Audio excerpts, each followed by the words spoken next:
Hello students, welcome to the online classes of GSM College. I am Kalpana Tiwari and today's my topic is New Classicism, and this topic is related to history of English literature. New Classicism. New Classicism is a name of age. ये एक as का नाम है जिसको मैंने 1 by 1 आपसे discuss किया था. फर्स्ट सबसे पहले भी डिस्कस किया था old age, middle age, Anglo Saxon period, Anglo Norman period, काफ़ी सारे एजेस को मैं Chaucerian period, Shakespearean age, renaissance, reformation, restoration age, इनको मैं आपसे 1 by 1 डिस्कस कर चुकी हूँ. इन सब के बाद आता है आपका new classicism, new classical as. ऊपर दिया है न्यू क्लासिकल एज. इसमें सबसे न्यू क्लासिकल एज को समझने से पहले हमें न्यू क्लासिसिज्म को समझना होगा कि न्यू क्लासिसिज्म क्या है. New classicism is a blend of two word. New classicism क्या है? एक ब्लेंड है. ब्लेंड का मीन्स होता है मिक्सचर. ब्लेंड का मीन्स क्या होता है? मिक्सचर.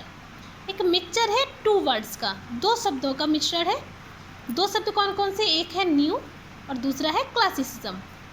फर्स्ट न्यू, सेकंड है क्लासिसिज्म. न्यू का मतलब NEO, न्यू का मतलब इंग्लिश में होगा NEW, न्यू मतलब नया. Classicism, the word classicism means in the day of Roman and Greek classic. वो दिन जो रोमन और ग्रीक में क्लासिक, रोमन और ग्रीक क्लासिकल लिटरेचर से रिलेटेड. अब इन दोनों को जब जोड़ देते हैं तो वर्ड बनता है, to combine these words we get neo classicism. इन दोनों को जोड़ने से जो वर्ड बनता है वो बनता है न्यू क्लासिसिज्म. इसको जब हम डीपली इसको पढ़ेंगे और आप लोग इसको बहुत ही ध्यान से समझेंगे तो ये एज बहुत ही अच्छा है, बहुत ही इंटरेस्टिंग है और बहुत ही अच्छा है, तो आपको अच्छे से समझ में आएगा. अब न्यू क्लासिसिज्म क्या होता है? It mainly focuses on the classical spirit during the period between 1680 to 1750 in the age of Pope and Dryden. ये न्यू क्लासिसिज्म, ये न्यू क्लासिकल जो एज है वो इट मेनली फोकसेस, वो फोकस करता है अपना, मतलब पूरा फोकस उस पर केंद्रित करता है, पूरा ध्यान उसी पे लगा देता है. ऑन द क्लासिकल स्पिरिट, जो क्लासिकल स्पिरिट थी, क्लासिकल मतलब जो पहले जो चीज़ें यूज हो चुकी थी, जिन पर पहले लोग लिख चुके थे. ऑन द क्लासिकल स्पिरिट, जो क्लासिकल भावना थी, वो क्लासिकल भावना जो रोम में और ग्रीक में बहुत पहले ही स्टार्ट हो गई थी. During the period between 1680 to 1750 ये दोबारा से लोगों में जागृत हुई.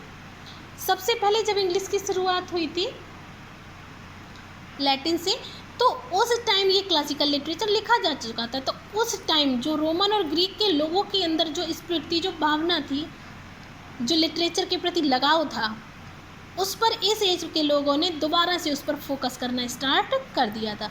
इस एज के लोगों ने, न्यू क्लासिकल के लोगों ने, जो भी लोग थे, व्यक्ति थे, उन्होंने दोबारा से उस क्लासिकल स्पिरिट को, उनके अंदर क्या थे, जागृत होने लगी थी. उन्होंने उस पर ध्यान देना, फोकस करना शुरू कर दिया था.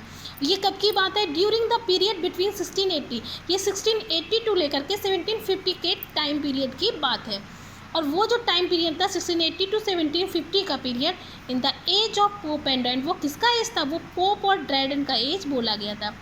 पोप का पूरा नाम है अलेक्जेंडर पोप और ड्राइडन का पूरा नाम है जॉन ड्राइडन.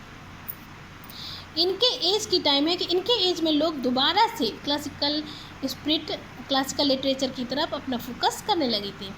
नेक्स्ट बिंदु क्या बनता है? The writers of this period was following on imitating the style of writers of the period of Augustus and Roman and Greek writers. क्या था? The writers of this period, इस period के जो writer थे, 1680 to 1750 के जो लोग थे, जो लेखक लोग थे, जो राइटर्स थे, वाज फॉलोइंग ऑन इमिटेटिंग, वो उनका अनुसरण कर रहे थे. और इमिटेटिंग, वही अनुसरण करना, उन्हीं लोगों का उल्लेख कर रहे थे, उन्हीं का अनुसरण कर रहे थे. द स्टाइल ऑफ राइटर्स, उन लोगों की शैली को अपना रहे थे, उनकी स्टाइल को अपना रहे थे. The style of writers of the period of Augustus and Roman, जो ऑगस्टन एज के जो लोग थे और जो रोमन जो थे और जो ग्रीक राइटर्स थे, उन्हीं को अपना रहे थे. उनकी स्टाइल पर फोकस कर रहे थे, उनकी स्टाइल को अपना रहे थे, उन्हीं का अनुसरण कर रहे थे, उन्हीं की कॉपी कर रहे थे. सो इसीलिए it is also known as the age of Pope and Dryden. ये इट मैंने 2 बार लिख दिया है। So it is also known as, इसीलिए ये जाना जाता है द एज ऑफ पोप, इसीलिए इस टाइम पीरियड को द एज ऑफ पोप के नाम से भी जानते हैं और ऑगस्टन एज के नाम से। Age of Pope and Dryden and is also called Augustan, इसीलिए इस टाइम पीरियड को age of Pope and Dryden भी बोलते हैं, इसको ऑगस्टन पीरियड भी बोलते हैं। एज ऑफ पोप और ड्राइडन क्यों बोलते हैं? क्योंकि Pope and Dryden were the major poet उस टाइम के। पोप उस टाइम, ये जो टाइम पीरियड चल रहा था 1680 to 1750, उस टाइम पे पोप और ड्राइडन जो थे वर द मेजर पोइट, वो मुख्य कवि माने जाते थे। इसके बाद क्या है? New classical writers were also focusing on logic and reason rather than imagination. जो न्यू क्लासिकल के राइटर्स, जो न्यू क्लासिकल के लेखक थे, वर ऑल्सो फोकसिंग, वो फोकस कर रहे थे, वो सबसे ज़्यादा अपना ध्यान केंद्रित कर रहे थे कहाँ पर? ऑन लॉजिक, लॉजिक पर, सिद्धांतों पर अपना ध्यान केंद्रित कर रहे थे, एंड रीजन, तर्क पर। रादर देन की मतलब होता है कि अपेक्षाकृत, लॉजिक और रीजन पर सबसे ज़्यादा अपना फोकस कर रहे थे कि अपेक्षाकृत इमेजिनेशन मतलब कल्पना, अपनी काल्पनिक भावनाओं, अपने काल्पनिक विचारों पर ध्यान न दे करके न्यू क्लासिकल जो राइटर्स थे वो लॉजिक और रीजन पर सबसे ज़्यादा ध्यान केंद्रित कर रहे थे, उन्हीं का अनुसरण कर रहे थे। The new classical as was heated, HEADED, the new classical age was heated by Renaissance and followed by Romantic era. The new classical age was heated, heated का मतलब होता है नेतृत्व करना, heated का मतलब क्या होता है? नेतृत्व करना। तो the new classical as was heated by Renaissance, new classical जो एज था उसको हीटेड किया जा रहा था, उसका नेतृत्व किया जा रहा था बाई Renaissance के द्वारा इसका नेतृत्व किया जाता था। मतलब Renaissance के जो लोग थे उन वहीं से इसकी न्यू क्लासिकल एज की शुरुआत Renaissance पीरियड से ही स्टार्ट हो गई थी। इसकी शुरुआत तो Renaissance से ही हो गई थी। हीटेड मतलब नेतृत्व करना, शुरुआत करना, बिगनिंग, इसकी जो शुरुआत थी वो Renaissance पीरियड से ही स्टार्ट हो गई थी।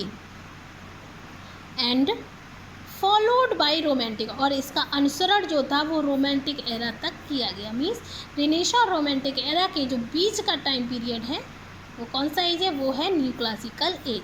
तो न्यू क्लासिकल एज की शुरुआत Renaissance से ही हो गई थी और इसका समापन एंड फॉलोड बाई, इसका अनुसरण किया गया था रोमांटिक एरा, रोमांटिक एरा तक इसका अनुसरण किया गया था। मतलब रोमांटिक एरा, जब रोमांटिक एज स्टार्ट हो जाता है तो न्यू क्लासिकल एज समाप्त हो जाता है। लेकिन कोई भी एज या कोई भी चीज़ ना तो एकदम से शुरू होती है ना ही एकदम से ख़त्म होती है।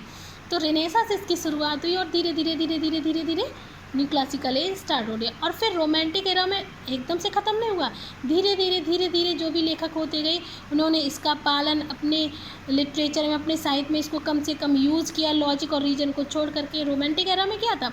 रोमांटिक एरा के लोग लॉजिक और रीजन का कम यूज करते थे और इमेजिनेशन का ज़्यादा यूज करते थे, कल्पना लोक में ज़्यादा भ्रमण करते थे, तो मतलब रोमांटिक हो गया।